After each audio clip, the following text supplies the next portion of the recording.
প্রতি বছর যদি এই সিজনে আমি এই রসালো রেসিপিটি না করি তাহলে আমার মেয়েটা কিন্তু মুখ ভার করে থাকে। আসলে আমার মেয়েটা এই রেসিপিটা এতটাই পছন্দ করে। তো বন্ধুরা, আজকের রেসিপি কিন্তু তোমাদের সাথে শেয়ার করার জন্য চলে আসলাম। ভালো লাগলে লাইক কমেন্ট শেয়ার করবে, আর একটুও কিন্তু স্কিপ করবে না। এখন যেহেতু মধুমাস, আম, কাঁঠাল, লিচু আরও নানান রকমের ফল। আজকে এই রেসিপিটি তৈরি করব আম দিয়ে, অবশ্যই কাঁচা আম। আমগুলো আমি নিয়েছি এবং খুব ভালোভাবে ধুয়ে নিয়েছি। এখন আমি এই আমগুলো একটি কাটারের সাহায্যে খোসা ছাড়িয়ে নেব। তো যদিও আমি একটু কালার চলে এসেছে, তাতে কিন্তু কোনো সমস্যা হবে না। এরপর একটি গ্রেটার দিয়ে আমি আমগুলো কিন্তু কুচি করে নেব। খুব বেশি চিকন না বা খুব বেশি মোটা না। আসলে আমি দেখিয়ে দেব তোমাদেরকে। এই সিজনে কিন্তু সবাই কম বেশি আম দিয়ে বিভিন্ন রেসিপি তৈরি করে। কেউ আচার, কেউ লাড্ডু, কেউ মোরব্বা। আসলে যে যেটা খেতে যেভাবে পছন্দ করে। তো আমার কিন্তু সবগুলো আম গ্রেটার দিয়ে কাটা শেষ হয়ে গিয়েছে। এখন আমি এই আমগুলো অন্য আরেকটা পাত্রে নিয়ে 1 চা চামচ লবণ দিয়ে পানির মধ্যে ভিজিয়ে রাখব প্রায় আধা ঘন্টা।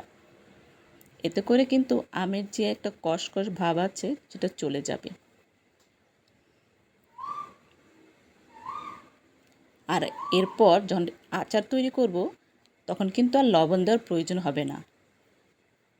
তো আমি পানির থেকে আধা ঘন্টা পর সবগুলো আম খুব ভালোভাবে চিপে নিয়েছি। এখন আমি একটা মশলা তৈরি করব।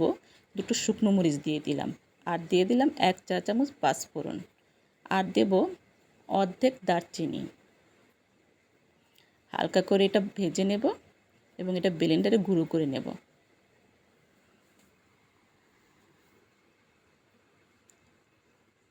তো আমগুলো আমি এবার দিয়ে দেব।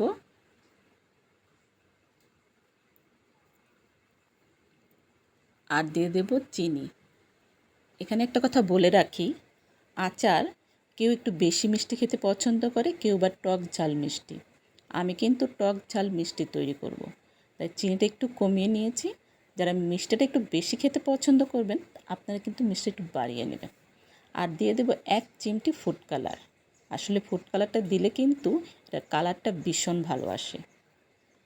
যেহেতু চিনি থেকে পানি ছেড়ে দিয়েছে, তো এটা কিন্তু খুব ধৈর্য সহকারে নেড়েচেড়ে শুকিয়ে নিতে হবে। আসলে এই আচারটা তৈরি করার জন্য এখানেই কিন্তু অনেক সময় চলে যাবে।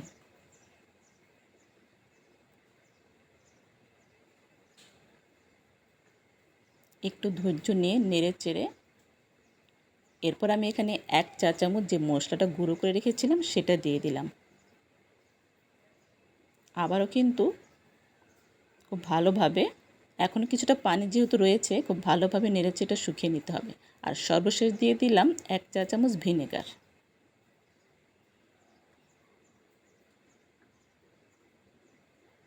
দেখো কতটাই রসালো হয়েছে। আমার প্রায় হয়ে গিয়েছে। হয়ে গেল কিন্তু আমার আজকের এই রসালো আমের আচার। চাইলে কিন্তু তোমরা এটা লাড্ডু সাইজ করে তৈরি করে নিতে পারো। আমি এটা এভাবেই রেখে দিলাম, কারণ আমার মেয়েটা কিন্তু এটা নিমেষে শেষ করে ফেলবে। আশা করি তোমাদেরও ভালো লেগেছে। আবারও চলে আসবো